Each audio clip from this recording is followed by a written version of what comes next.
Here is the glaze station in the ceramics class. So you can see up here, I have all of these different color options for you to choose from when you go to paint your project. These are all Mako brand Stroke and Coat glaze, and on this magnetic board here, you'll see the names of the colors, and these are little sample chips of actual glaze that's been fired. This is exactly how it will look when you paint it on your project. Now over here you'll see a little diagram that on the left side of each of these samples, it is a little bit thinner. It's only been painted with 2 coats. The right side has had 3 coats of that color applied. That way you get a better understanding of how the color can change depending on how thickly you put the paint on. So all those sample chips give you an idea of what colors you have to choose from, and they are in order with 4 different rows, and those 4 different rows match 4 different shelves below. So you can see there's an estimate of what the colors look like here, but this is not as true as in front. This is the exact outcome that it will look like. So this grapple here and this grapple here are actually what it will look like, and this little color chip is just an estimate. So you want to find the bottle that matches it. The name is here and it matches here, so it's in its correct spot. And then you're going to need a little paint palette to pour it in and some paint brushes.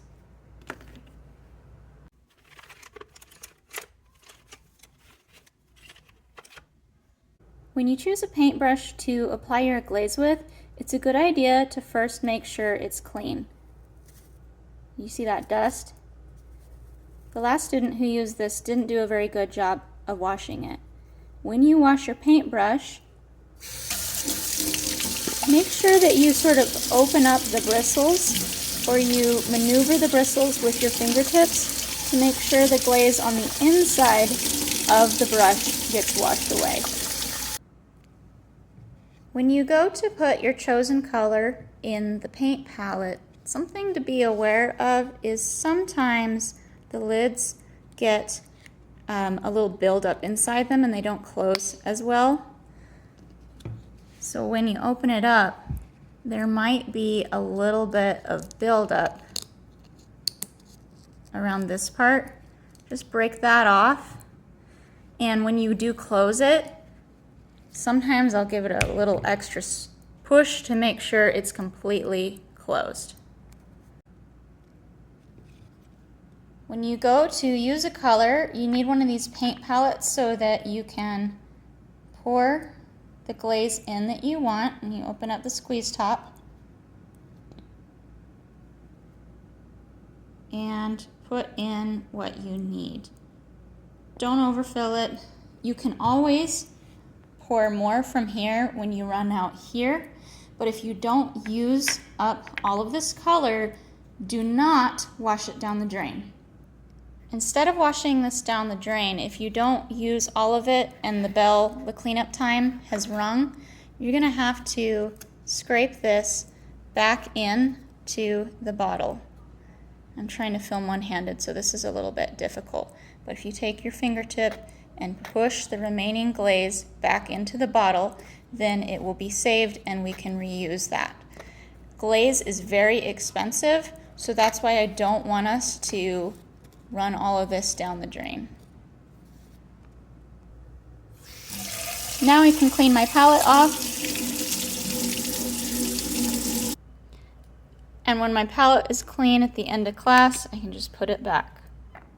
Glaze, when it's wet, is a little darker and more vibrant looking.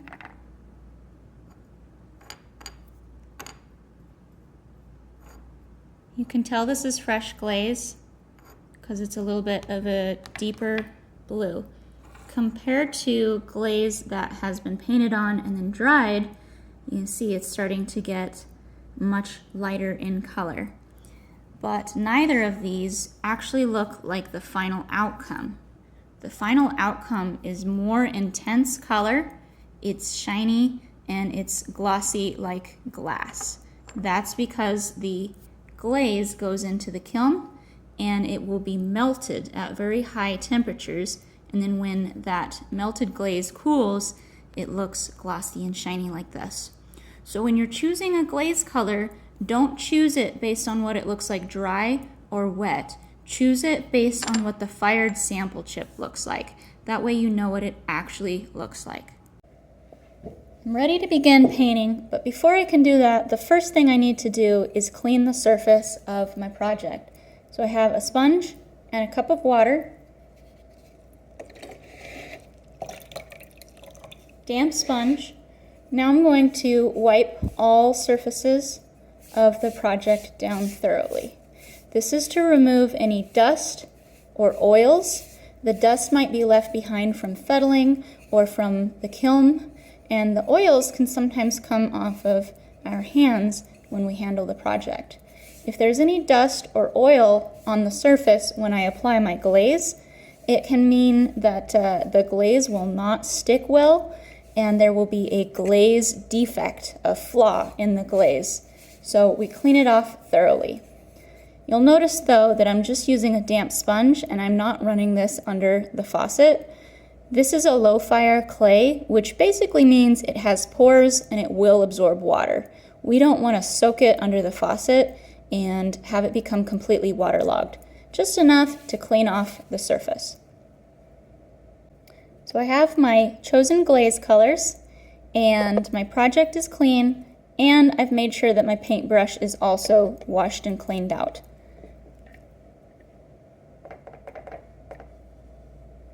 I'm going to start brushing on a smooth layer of my chosen color. This one isn't going to show up very well on camera, so maybe I'll switch. I switched brushes for a different color. It's pretty typical for the first layer to look really see-through and thin. Once you get your base layer on and it dries, that'll give something for your next layer to grab onto. And for the best outcome, you need to apply 3 layers. It is okay to use different colors if you want. Just make sure that you switch brushes and you don't contaminate any colors that might go back in the bottle. So if I want, I could layer or mix these on my project in a way that they would sort of fade or combine. One tip I've been given for getting a smoother outcome is if your first coat, you brush one direction. Let's say this is my first coat. I was brushing side to side. After that's had just a moment to start drying, then I'm going to brush a different direction. This will maybe help my final outcome be a little more even and less blotchy looking. And then for my third layer, it would be best if I gave this some time to dry so it sticks. But on my third layer, maybe I could try painting a little bit of a diagonal. And when I'm painting, I'm just very gently layering the color on. I'm not pushing really hard on the brush.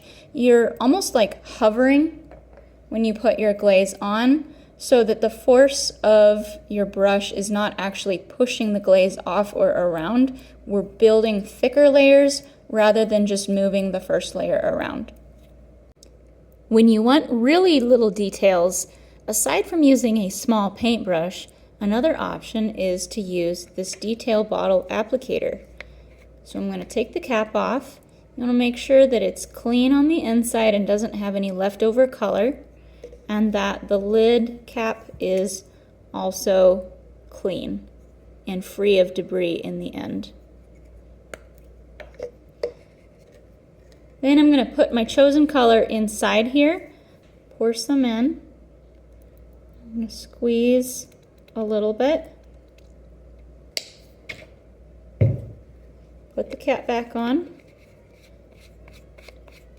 And if it seems too thick, I could add a couple drops of water to make it flow better. Just tapping this to try and get it down into the nozzle.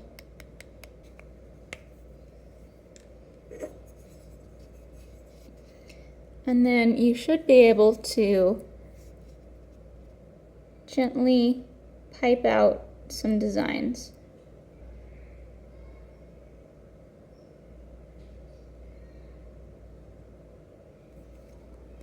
When it comes out of the bottle, the detail bottle, it's a little bit thicker. You can see from how raised up that is. You don't necessarily need 3 coats of this the way that you'd normally need 3 coats of the Mako brand. The best way to clean these detail bottles or slip trail bottles out is to get a toothbrush and get the bristle heads in. And you can spin it and run water through. You may want to put your finger over it and shake it up really well. Rinse and repeat until the inside is clean. You may also need something like a paintbrush to get down in there.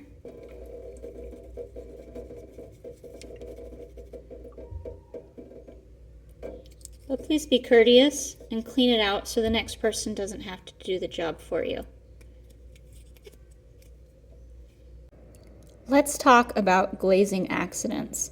So if you get some glaze in an area that you don't want, and the glaze is directly on unfired bisque clay, the best way to deal with it is to get a wet sponge or a small wet paintbrush and to wash and scrub until the area you want is clean.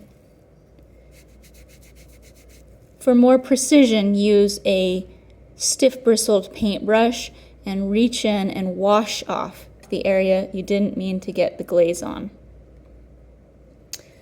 You don't want to use a cleanup tool to scrape it when it's directly on bisque, because you're going to get a really terrible screechy sound, and sometimes the metal of the tool tip will actually leave behind like marks, metal residue on the clay. You can kind of see where I left some dark marks.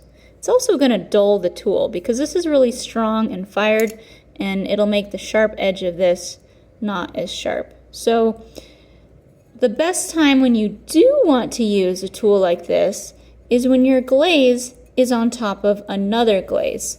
So here I have this example where I have these pink polka dots and they're on top of the purple glaze. If I just want the pink gone because it's on top of another one, my best bet is to take my cleanup tool and just gently shave off enough to get rid of the color that I didn't want. Now this area may end up a little bit thinner than the 3 coats that I want, so I might want to go back in and actually touch that up with this color, but I got rid of the accident.